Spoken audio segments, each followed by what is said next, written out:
you been thinking about selling your home? Right now, rates are a little bit unpredictable, but there's real, actual talk about the Federal Reserve cutting the rate in mid-September. It being fall here in Ohio, buyers could continue to kind of wait until rates come down more. Either way, it's good news because if you are serious about selling, there should be additional inventory. So let's get you ready and put you in the best possible position. Hi, I'm Rhonda with Comey and Shepherd Realtors here in the Cincinnati and Dayton areas of Ohio. And the truth is, I see sellers make the same mistakes over and over and over again. They end up leaving money on the table, or worse, just not selling at all. So today I'm going to walk you through the most common mistakes that homeowners make when selling and what you can do to avoid them. Let's dive right in. Mistake 1, skipping the small repairs that block FHA, VA, and USDA buyers. So FHA, VA, and USDA loans are incredibly popular because they are either low down payment or no down payment for a buyer. They do come with a little bit stricter appraisal scrutiny. So things like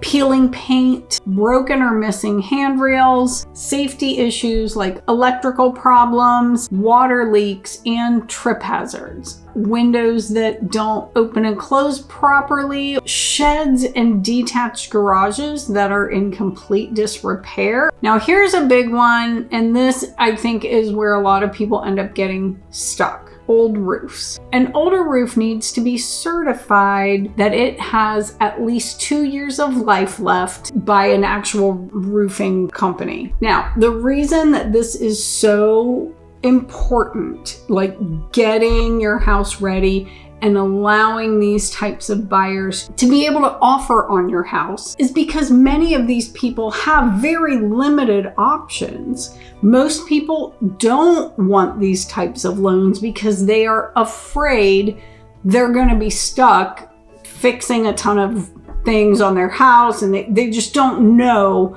what the appraiser is going to request. So these folks are ready to buy. They've made tons of offers and they continue to get shut out of opportunities just because of their loan type. Mistake 2, selling as is without a pre-list inspection. Well, let's start with the as is part. Many sellers think that selling as is will make their life easier. But here's the problem. Many buyers and agents don't understand what as is means. Does it mean that the buyer can still get an inspection? Or does it mean that, yes, it can be negotiated, but the seller is not going to spend money to make those repairs? But it goes to something specific and not to like new countertops. Maybe it goes to a new HVAC or roof or something like that. But these are things that are important to know up front. So when their inspector finds issues that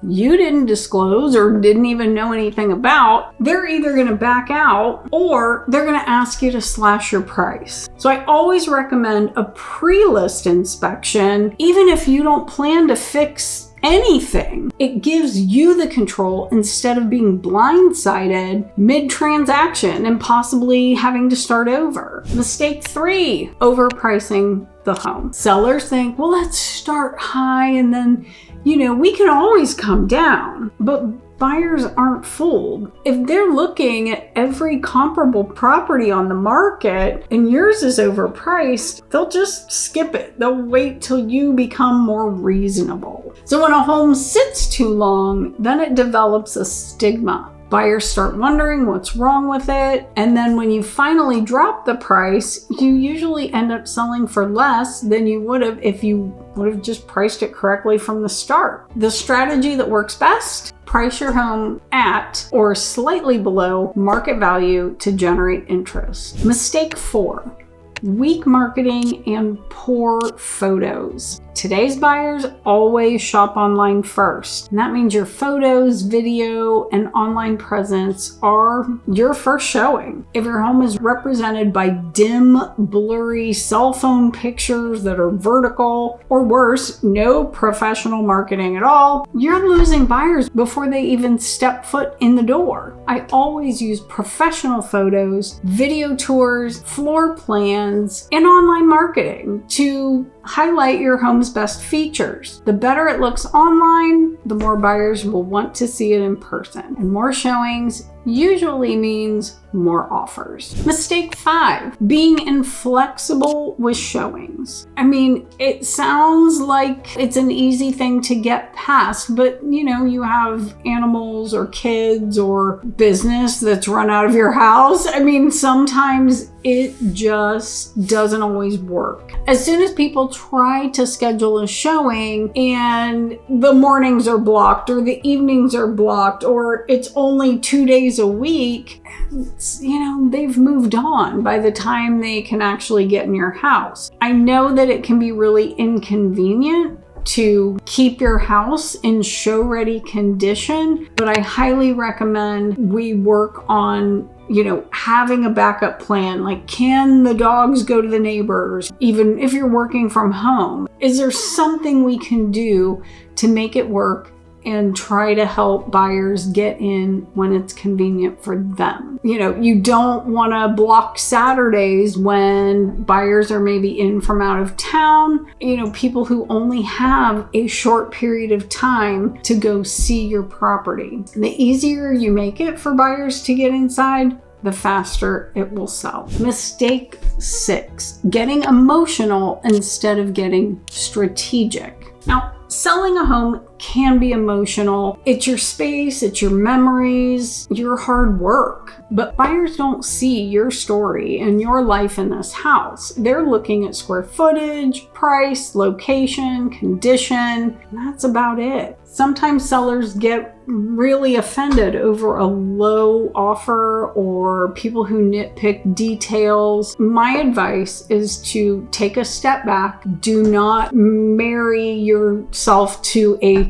price or a certain situation. Treat it really as a business decision, because that's what it is. Yes, I know price is tough, but again, it comes down to what you're going to net. And that's where having an experienced agent really makes a difference. We can help you negotiate smartly without letting your emotions take over. Mistake 7, waiting until the last minute to start. One of the biggest mistakes that I see really is waiting until the last minute to do anything, and then people are just so overwhelmed by all the stuff they have to do, they just give up. Obviously, not everyone can have their home look like a model home every day. If you even have an inkling that this might not be your forever home, ask yourself, if the perfect house came along, what are the first 1 to 3 things that have to be done here before I sell my house? And it doesn't always mean major renovations. It might be as simple as a fresh coat of paint, or power washing, or weeding, or changing out some dated light fixtures. The homes that sell the fastest and for the highest amount are the ones that are truly move-in ready. And it doesn't mean that they're fully updated, but it means that it's clean, people could move in, and then they can fix things if they don't like the way it is. But here's the bottom line. Again, rates are most likely going to be coming down, which could create a great time for you to sell. So don't let these common mistakes hold you back. With the right prep, pricing, and marketing strategy, you can attract more buyers and get the best possible outcome for your home. So if you are thinking of selling and you want a clear plan that avoids these pitfalls, by all means, reach out to me directly. I'd love to help you get your home sold right away. There's also a link in the description below to get your home value. Thank you, and we will see you soon. Check out this video for more information about living in Cincinnati.